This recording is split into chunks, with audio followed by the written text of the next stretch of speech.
توبہ کے اندر جس شان سے اللہ تعالیٰ نے نبی صلی اللہ علیہ وآلہ وسلم کی محبت کے حوالے سے ڈسکشن کی ہے، قُلْ إِنْ كَانَ آبَاؤُكُمْ وَأَبْنَاؤُكُمْ، اے نبی تم ان سے فرما دو کہ اگر تمہارے آباء و اجداد، تمہارے ماں باپ، تمہاری اولاد، تمہارے بہن بھائی، باقی رشتے، اور وہ مال جو تم نے بڑی محنت سے کمایا ہے، اور وہ تجارت جس کے ماند پڑنے کا ہر وقت تمہیں اندیشہ لگا رہتا ہے، ساری دنیا کی جتنی چیزیں وہ گنوا کے اللہ تعالیٰ نے فرمایا کہ اگر یہ ساری چیزیں تمہیں اللہ اور اس کے رسول اور اللہ کی راہ میں جہاد کرنے سے، جہاد قتال کی شکل میں بھی ہے اور شریعت کی پابندی کی شکل میں بھی، کیونکہ جہاد کہتے ہیں کوشش کرنے کو، ان تین چیزوں سے بڑھ کر اگر وہ دنیا کی چیزیں تم پر حاوی ہو گئیں تو پھر اللہ تعالیٰ کے عذاب کا انتظار کرو۔ بہت سخت وعید ہے۔ تو یہ تمام باتیں بتانے کا مقصد یہ ہے کہ اللہ کے سوا کسی ہستی سے محبت رکھنا، عقیدت رکھنا، یہ کوئی شخصیت پرستی نہیں ہے۔ شخصیت پرستی یہ ہوتی ہے کہ آپ ایک تو اسے خدا کا درجہ دے دیں، یا اس کے پیچھے ایسے آنکھیں بند کر کے چلیں کہ اللہ اور اس کے رسول کے احکامات کو پسے پش ڈال دیں، پھر آپ اسے شخصیت پرستی کریں۔ ظاہر نبی علیہ السلام کے تو کیس میں ایسا ہوگا نہیں، کیونکہ رسول اللہ اور اللہ تو ایک آرگینک ہول ہیں as far as teachings are concerned. اللہ رسول ایک ہیں ٹیچنگز کے پوائنٹ آف ویو سے۔ یہ جو ہم خالق کو مخلوق سے الگ کرتے ہیں، حادث کو قدیم سے الگ کرتے ہیں، یہ توحید کے معنوں میں تکوینی امور میں ہے، لیکن جہاں پہ تعلیمات کا تعلق ہے وہاں پہ اللہ رسول ایک ہیں، بلکہ اس سے بھی بڑھ کر من یطع الرسول فقد اطاع اللہ، جس نے رسول کی اطاعت کی اس نے اللہ کی اطاعت کی۔ تو شریعت کی پابندی میں، اسلام کے اوپر چلنے میں، وہاں پہ اللہ رسول ایک ہیں، لیکن جہاں پہ تکوینی امور آئیں گے وہاں پھر ہمیں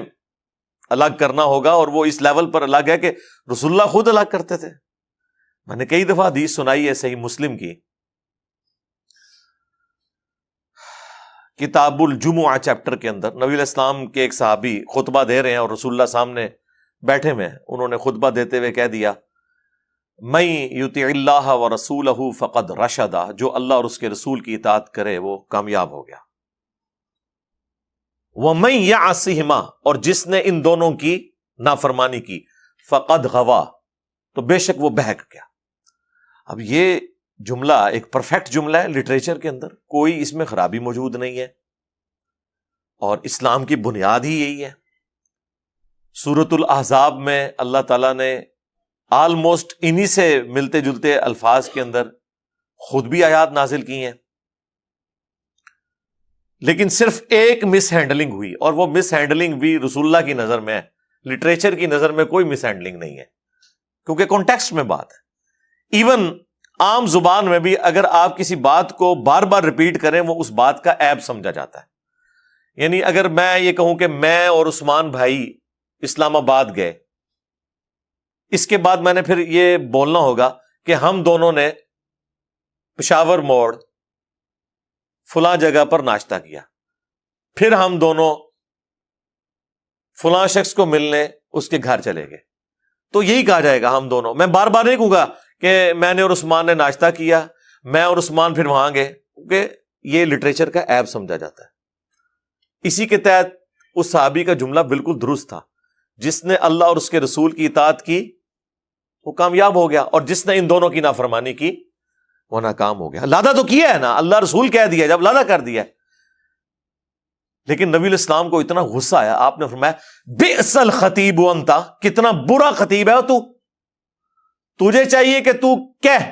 ومن یعص اللہ ورسولہ فقد غوا، جو اللہ اور اس کے رسول کی نافرمانی کرے وہ بہک گیا۔ تو نے یہ کیوں کہا کہ ان دونوں کی کرے؟ ویسے آج کا کوئی بندہ ہوتا تو جس کو مولوی نے پٹیاں پڑھا پڑھا کے دماغ خراب کیا ہوا ہے، وہ کہتا ہے یا رسول اللہ میں نے آپ کو اللہ کا بندہ مان کے ہی کہا ہے، میں نے آپ کو